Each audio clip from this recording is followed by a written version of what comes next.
Hello, welcome to InSight. I'm Wendy Brokaw. For the first time in 40 years, Oregon has a new congressional district, District 6. How did we get it? Why did we get it? And why should it matter to you? The answer lies in how many yous there are. Well, my guest today is Bill Burgess. He is Marion County Clerk, and he, as past president of the Oregon Association of County Clerks, traveled the entire state helping people understand how all things voting and elections works. Thank you for joining us today, Bill. Thanks for having me. Would you just ground us here a minute? How does the US Constitution determine when a state is eligible to add a new congressional district? Well, it's proportional. It depends on the population of the whole United States divided by 435. And we almost got one 10 years ago with the after the census. Every 10 years we have a census, and we almost got one then, but not quite. When they're doing the mapping process, they have to follow a particular criteria. What is that for our state? In fact, for all states? Well, first of all, is population. We have to be fairly even on population. After that, we look at political boundaries that are already set, like cities and counties, and also physical things like highways and rivers and mountains and all, in trying to keep communities of interest together rather than splitting communities of interest as much as possible. Could you please explain what is a community of interest? A community of interest might be considered like the people that are in the same school district, or people that are in the same city, or people that relate with each other in a certain part of town, like where we have districts or wards for city council. Both Woodburn and Salem have wards, whereas other cities, it's people have to run from a wider group of folks. So I guess it may be a little bit of a term of art, and it's open to a lot of interpretation as what a community of interest is. Let's go into the process. How does it work? It starts with hearings throughout the state. The legislators, both parties choose people to be on these committees, or in this case, the party leaders chose who would be on the committees, and of course the Democrats were in control, so they had more control of who was chosen on these committees. But this group of people would meet, of legislators would meet with citizens throughout the state. Now, this time they did a lot over Zoom, and which made it so that in certain respects, more people could participate. And they had to come up with some suggested maps and let people talk about those maps and look at the different possibilities. Bill, I understood that there was a Republican map and there was a Democratic map. Yes, there were some differences of opinion in certain areas, but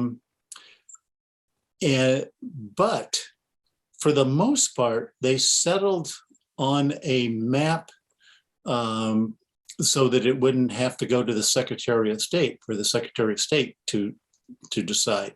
Now, there were some controversies both on the congressional map and on the state legislative map. The state legislative map, mostly districts 8 and 12, and both of those went to court. The congressional map goes to a specially appointed judicial commission that is appointed by the chair or the chief judge of the Oregon Supreme Court. The legislative controversy went to the Supreme Court itself, and they took until about the shortest day in December to make their decision.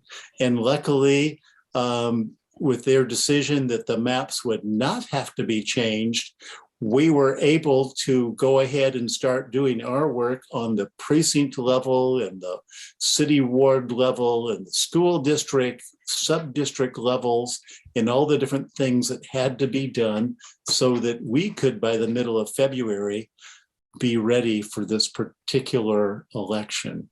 This is interesting because in 2019, the US Supreme Court ruled that 5-4 decision that federal courts really cannot strike down a state's district maps. In other words, if you have a problem or think that there's been something like what they call gerrymandering or anything, you have to solve it in state. Don't kick it upstairs to the US Supreme Court. Am I understanding that correctly? That's what I understand by looking at that 2019 case. The Supreme Court determined on a very close vote, I think it was a 5-4 vote, that they didn't want to have anything to do with trying to decide gerrymandering, that they wanted the local or the state government to figure that out, which is in accordance with the Constitution, by the way. Our idea of one person, one vote, some people say that was at the beginning or that was assumed, but that's been developed over time to become a stronger feeling that we need to have one person, one vote. And in a state like Oregon, we have a special rule that says that when you reapportion, you're not supposed to take into account or favor one party or one group over another group. Maybe other states don't feel exactly the same on that. The Secretary of State had a backup plan in case the legislature didn't make that last minute deadline. What was that? Well, they were going to have an advisory committee of citizens to look at it, and they were trying to get people from all walks of life. They didn't want just the regular politicos or anything like that.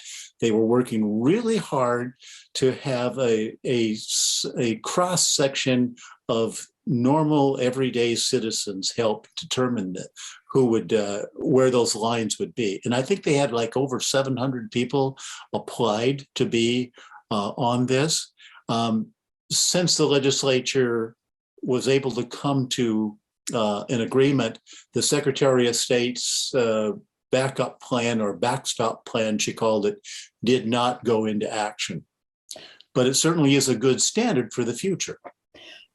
I am wondering what effect this is going to have, this Supreme Court, US Supreme Court decision on how we determine boundaries in the future. If this is the way it's going to be in the future, I wonder if other ways of determining these things, like an advisory board, are in Oregon's future.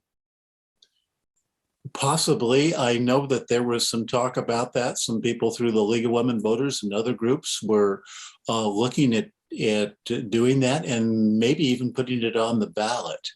And I'm certain that there'll be talk about that in the future as other states feel that as we look around and see that other states feeling that people are maybe more satisfied with the lines there, that there's less what you might call gerrymandering and more, even a higher level of fairness without partisanship. Bill, this has been a wonderful time, a real learning session for me, and I'm sure for everyone who's joined us today. Bill Burgess, Marion County Clerk, telling us all about how we got our new district and how the motor voter law works, how important it is for you as a voter. And I want to see you another time, especially as we get toward the general election. I'm sure a lot more things will come up that we can talk about, Bill. Well, thank you so much, Wendy, for getting this information out. We'd be glad to talk with you anytime. And thank you for joining us today on InSight. I'm Wendy Brokaw.